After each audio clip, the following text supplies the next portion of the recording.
무슨 일본의 오염수, 예, 예. 방류, 예. 예. 방류 금지 예, 예. 및 국제 책임을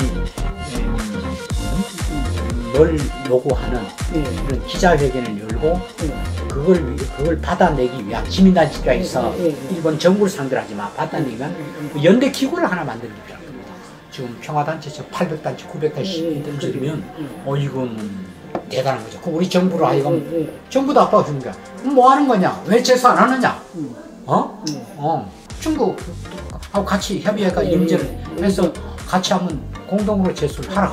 시민단체가 나서서 이 문제에 대해서 정치한 자료집을 하나 내고, 그리고 여기에 동의하는 서명 작업, 서명 작업을 개인이 단체든 이 작업을 한번 광원에도 받고 국회에서 기자회견도 한번 하고, 일본 단체도 같이 하게 된다면 대단하고, 일본에서도 기자회견을 하고, 일본 바로 아예 원자력 기구 앞에 가가지고 한번 하는 거죠. 그렇게 하면 그게 사실은 상당히 언론의 몇 자가 이렇게 쫙 나가도 피해를 보고 있는 나라가 한국, 그저뭐 대만도 동의하지 않을 수 없죠. 필리핀이고 다 이런 나라들도 일본에 대해서 이거는 정치적으로 떠나서 인간의 건강과 생명에 관한 문제니까 시민단체들은 안 할 수가 없죠. 그걸 또 정부가 압박을 할 이유가 없는 거고.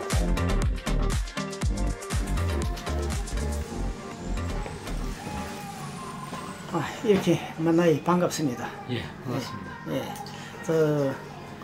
교수님은 이 국제법에 대해서도 아주 잘 아시고, 그 다음에 일본 정부의 후쿠시마 오염 원전 핵오염수를 해양 무단 방류로 하는데 그의 부당성이 하고 그 다음에 불법성을 오늘 인터뷰에서는 주제를 하려 합니다. 첫 번째 하자는 건 그 이야기거든요. 2011년 동일본 대지진 당시 폭발 사고가 나면서리 원도로에서 빗물과 지하수 등이 대량 유입됐거든요. 그래서 당시에는 하루 평균 140여 톤의 오염수가 발생해서 바다로 나갔어요. 그때부터 10여 년이 지난 지금도 의연히 대량 발생하고 있는 것으로 밝혀졌습니다.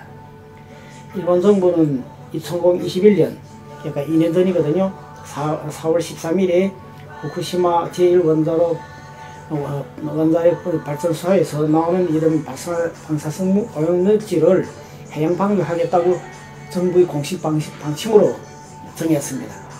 그 후부터 2년간에 일본 정부는 드팀없이 이걸 계속 실행하겠다고 하고 또 준비해왔고, 그래서 이제 지금 만 2년이 지나고 3년철이 되거든. 이때 올해 4월이나 5월 이때는 지금 방류할 것으로 지금 전망되고 있습니다.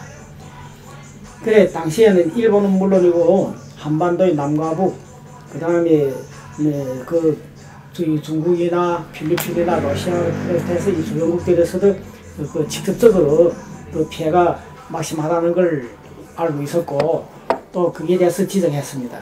여기에 대해서 이 문제의 심각성에 대해서 박사님은 어떻게 보시고 있는지. 예, 우선은 그 방류 양이 130만 톤을 금년 4월에는 이제 진짜 방류할 거랄 거 아닙니까, 바다로. 그렇지. 그런데 이것은 체르노빌 때는 500톤이었는데 이건 500톤이었는데 이게 130만 톤이란 말이에요. 그러니까 2배가 넘는 이런 아주 심각한 그런 오염수고, 두 번째는 이것이 방사능과 관련되어 있다는 거. 또 세 번째는 인접 국가인 한국, 중국, 여타 국가와의 어떤 그 정보를 제공한다든가 진행 과정을 협의를 한다든가 이걸 전혀 없이 이렇게 진행하고 있다는 거. 아무리 요구를 해도 정보도 주지 않고 현재 진행 영상을 보고를 하지 않고 단지 IAEA 국제원자력기구 그리고 이런 어떤 국제기구를 어떻게 이 사람들이 얘기를 했는지, 거기에서만 국제원자력기구에서는 안전하다 이런 얘기를 자꾸 하고, 이게 처음 발표가 일본의 제1 원자력 기구 아닙니까? 근데 이런 그 중요한 양으로 보나 또 그 내보내는 그 방사능이라는 그런 위험도가 높은 이런 물질을 인접 국가들에게 당연히 흘려 보낼 때는 그거의 위험 정도에 대한 그 국제해양법상 반드시 인접 국가에게 통보의 의무가 있고 영양 평가를 받아야 될 의무가 있는데 이런 것을 하나도 지키지 않고 일본이 강행하고 있다는 것은 대단히 국제법 학자로서 또 국제해양법 사면이 바다로 된 일본이 주요한 정말 OECD 국가로서 그 책임을 방기하고 있다 이렇게 보고 있습니다. 박사님이 생각하건대는 이걸 국제법에 기소할 수 있는가? 우선은 이게 위반 조항이 유엔 해양법 207조입니다. 207조의 그 명명백백하게 육상 오염원에 의한 해양 환경을 방지, 경감, 통제하기 위한 법령 및 기타 안전조치를 할 필요가 있다 하는 걸 위반했고요. 또 각국은 이 해양법에 가입한다는 육상오염에 관련된 자국 법령을 집행하고 육상오염에 의한 해양 환경을 방지, 경감, 통제하기 위하여 법령, 국제 기준 이행에 필요한 법령을 집행하고 조치를 취한다. 또 해양오염 보호 의무에 따른 국제 책임을 져야 된다. 또 해양 환경의 보호와 보존을 위한 국제적 의무를 지닌다. 뭐 이게 아주 명명백백하게 해양법 위반을 하고 있습니다. 그러면 이제 올해부터는 30년간 이제 방류를 합니다. 방류를 하면 이 사람들은 뭐 이것이 소위 말하는 그 사람들 표현에 의하면 특수한 LPS 방법에 의해서 하면 뭐 그게 안전하다 이렇지만 이것이 검증되지도 않았기 때문에 주변 국가들 입장에서는 상당히 특히 뭐 굉장히 공포에 있는 거죠. 물론 이것이 뭐 이 해양 오염이 뭐 태평양 몇 바퀴 돌고 한국, 중국에 뭐 몇 년 후에 온다고 하지만은 환경 오염이라는 것은 0.001%만 이것이 위험해도 이건 안 되는 겁니다. 그렇지. 예, 이런데 이런 경우에 우리가 대처할 수 있는 방법은 해당 국가가 일본을 국제해양법 재판소에 제소를 해야죠. 그렇지. 그리고 한국이 만약에 제소를 하게 되면 제3국 참여해가지고 다른 국가들의 제3국 참여가 있으니까 뭐 중국, 일본 해양국가들이 여덟 만 20개, 30개 참여를 합니다. 공동 참여. 제소를 하면 그 해양법 재판소에서 그거를 그 최종 판결이 될 때까지 서로 공방이 될 때 시간이 걸리니까 우선은 위험을 막아야 되니까 잠정 조치, 잠정 조치를 해. 인트림 메저스 그거를 우선 위험한 수준 그 지금 현재 방류하고 있는 걸 중단하라 라는 그 잠정 조치도 동시에 우리가 요청을 하거든요. 이것도 우리가 요청할 수 있어요. 그래서 2022년 4월 달에 우리 그 문재인 대통령이 각 부에다가 국제해양법에 따른 잠정 조치를 지시한 바가 있습니다. 그때는 문재인 대통령이 할 때죠.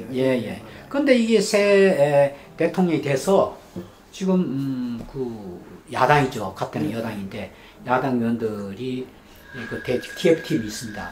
이 국회에 이럴 때 물어도 묵묵부답입니다. 아무것도 하고 있지 않다. 그러니까 그러면 이 국제해양법정에다가 이거 거는데 건다고 하면 저기 그 민간 단체로는 되지 않고 반드시 정부로 해야 되고 관할권이 있으면 정부가 해야 돼요. 자, 관할권이 정부. 민간 단체가 할 수 있는 역할은 국제 여론을 강하게 제시할 필요가 있습니다. 이미 뭐 민간 단체인 그린피스라는 환경 단체의 그 전문가는 명명백백하게 이것은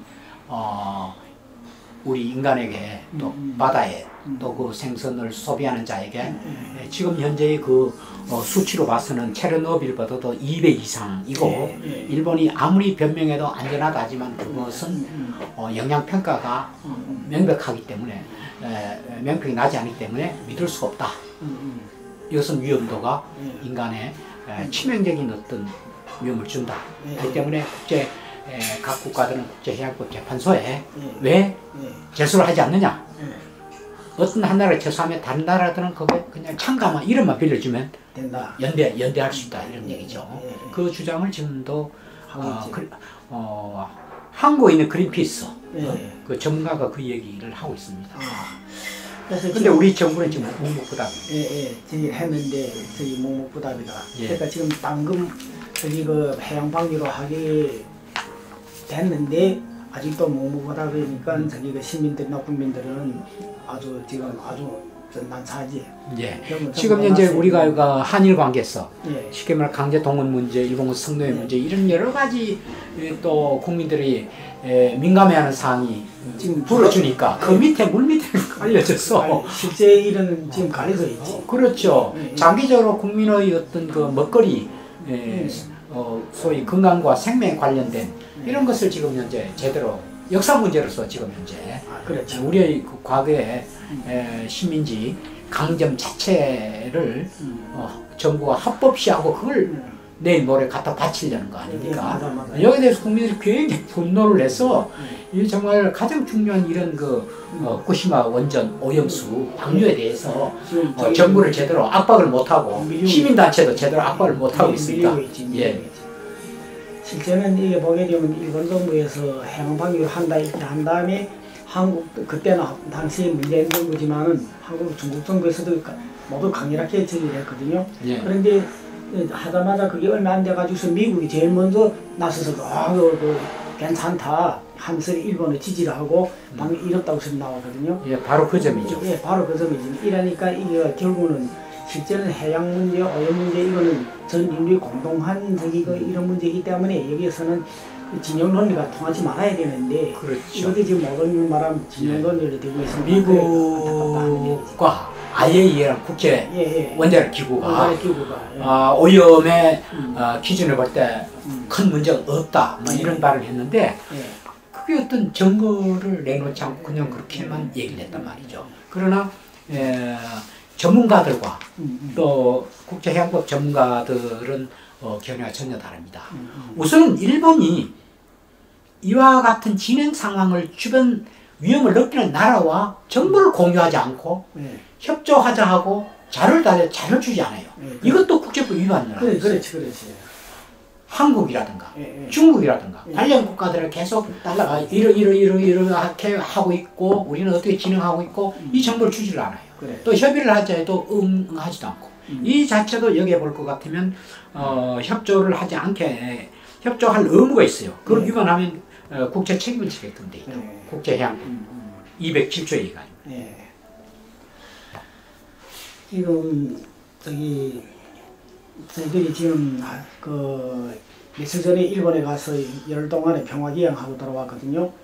그래서 일본이 7일간에 10개 도시로 돌면서 많은 국민들하고 접촉하고 간담회라고 하면 또 그게 이번에도 후쿠시마 또 현지에 갔다 왔어요. 현지에 갔다 왔어요. 현지에 갔다 오고 그 다음에는 히로시마 원폭지하고 나가사키 원폭지도 같이 돌아봤고 이거 통해 가지고 그러면서 이번에 일본에서 후쿠시마 오염 문제도 강렬하게 일본의 시민들도 반대를 하고 있어요. 그래서 거기 보게 되면 그분들이 이야기를 하는 거 보게 되면 그분이 맞죠. 제1피해자는 첫째 피해자는 일본 국민들이고 그 다음에는 한반도고 그 직접 오는 게가 한반도 남북이거든요. 그 다음에 중국이 일본이 이렇게 나오는데 그런 다음은 지금 이게 한나는 한국이나 지금 중국에서도 그렇지만 한국이나 일본에서도 시민단체를 포함해서 여기 완전 방류를 시작하기 전에 먼저 여론도 조성하고 시민단체들이 행동해야 되는데 지금 한국은 못 오는 바람 지금 그 문제 때문에 다른 문제 때문에 지금 이게 오히려 지금 시급한 문제인데 이게 묻혀지고 있고 그럼 만일 경우에 일단 해양 방류로 한다고 한다면 그런다면 한국에서 시민단체들이 항의를 제출하고 이런 집단 행동할 수 있지 않나 이런 것도 있거든요. 저는 그 일본이 이 문제에 대한 그 국제법상 책임을 져야 될 요건이 지려면 두 가지 요건을 갖춰야 되는데 하나는 주관적 요건으로서는 사전 주의 의무, 사전 방지 의무라는 이 주관적 요건을 일본은 지금 현재 위반하고 있어요. 사전 주의 의무, 또 사전 방지 의무. 전혀 주변 국가들을 의식한 사전 주의 의무, 사전 방지 의무를 일본은 하지 않았다는 거예요. 그리고 또 일본 원자력위원회라는 하나의 국가 기구입니다. 국가 기구가 있기 때문에 이게 국제 책임을 져야 되고요. 그런데 이제 이것이 이제 우리로서 할 수 있는 것은 국제해양법에 의해서 이럴 경우에 관련 국가들이 제소를 할 수 있는데 제소를 해양법 재판소에 따라서 제소를 해서 최종 판결이 날 때까지 상황이 급박하단 말이에요. 그때까지 제소하면서 동시에 인트림 맺어서 잠정 조치, 소위 말하는 가처분 조치 같은 걸 내려달라고 요청할 수 있어요. 가처분 조치를 하는데 이 환경 책임이라는 것은 반드시 그 인과관계가 성립돼야 되거든요. 그러니까 이 오염 때문에 당하는 게 이런 어떤 그 피해가 있다는 인데 이 경우에 해양 환경 오염과 일본의 그 위법한 행위 사이에 인과관계가 성립돼야 되는데 과거에는 입증 책임이 쉽게 말하면 오염자가 아니고 오염 피해자, 오염 피해자가 결국 이제 입증 책임을 져야 되는데, 그러니까 피해가 되는 우리 국가가 한국이라든가 주변과 져야 되는데, 그 입증 책임을 꼭 과학적인 입증 책임만 그 책임을 보느냐 하는데, 국제법 판례에 보면 오염 방류 시에 위험성을 예상할 수 있는 그 circumstances evidence, 상황적 증명으로 충분하다. 꼭 과학적이 아니라도 circumstance, 상황적인 상황으로도 그 증명이 된다. 꼭 과학적으로 숫자 얘기해가지고 이게 증명이 그게 증명을 인정해 주는 게 아니라 과학적으로 그게 불가능하면 상황적으로도 그 위험성이 증명되면 인정을 해주는 이런 판례를 볼 때 현재의 일본이 앞으로 30년 동안 또 체르노빌보다도 1300에 돼서 500에서 2배가 넘는 그런 오염수를 방류한다는 거. 그리고 여기에 대해서 일본이 또 이 오염의 진행 과정이라든가 이런 것을 주변 국가들과 전혀 협력이라도 정보 공유를 하고 있지 않다는 거. 이건 대단한 위험한 거. 위험한 결정이지. 그 인과관계의 그 어떤 상황적 어떤 인과관계가 상황적 증명으로 나는 입증이 가능하될 때 일본의 국제 책임이 인정되고 최종 판결을 국제해양법 재판소에서 낼 때까지는 잠정 조치도 받아들일 가능성이 있다. 일단은 하는 걸 중단하라. 위험하다. 지금 일본은 하는 행위가 중단하다는 그런 잠정 조치 명령도 나는 가능하다 이랬고. 그게 과거의 국제 재판에도 선례가 있다. 뭐 예를 들면 아일랜드와 영국 간 뭐 이런 선례도 있고요. 국제해양법 협약 제7조 부속소 중재재판소에 제소를 하게 되면 286조에 의해서 일본이 듣지 않으면 그 재판소가 직권으로 관할권을 인정해요. 관할권을 인정. 그래서 중국과 필리핀 경우도 바로 이제 그런 경우가 중국이 상당히 좀 한번 피해를 입었는데 286조에서 꼭 일본이 동의를 안 해도 바로 재판소는 진행하는 거예요. 재판 진행할 수 있다. 재판 진행 280. 해당 국가들이 그 기소를 한다면 그런다. 그렇죠. 그러면 290조에 의해서 오염수 방출 중단 잠정 조치가 나올 가능성도 많다. 그래서 시민사회가 할 수 있는 것은 여러 가지 증거라든가 피해 사실을 공포를 하고 수집을 하고 그래서 국제 여론을 이렇게 해야 된다. 환경오염에 가서는 인간의 건강과 생명 관련된 문제니까 자기들이 아무리 안전해도 0.001%라도 위험한 겁니다. 있을 수 없는 일이죠. 그게 뭐 100% 다 안전해야 된다는 걸 요구하지 않습니다. 아까 말한 상황적 에비던스, circumstance evidence, 상황적 증명으로도 가능합니다. 제가 듣기로는 저기 제주도에서 몇 개 단체들이 집단으로 그 문제를 제기를 하고 기소를 했다는 그런 말도 들었는데요. 그래서 어떻게 되는지는 모르겠지만 일단은 이제 국제재판에는 어떻든 NGO가 이렇게 제소권이 없습니다. 없고 NGO가 할 수 있는 것은 소위 말하는 민간 법정을 만들어서 여론화하는 거죠. 여론 조사해서 민간 법정을 만들고 그걸 공표를 하고 전문가를 불러가지고 판결을 낭독을 하고 국제 여론을 유리하게 조성하는 그런 역할은 또 나름대로 의미가 있다고.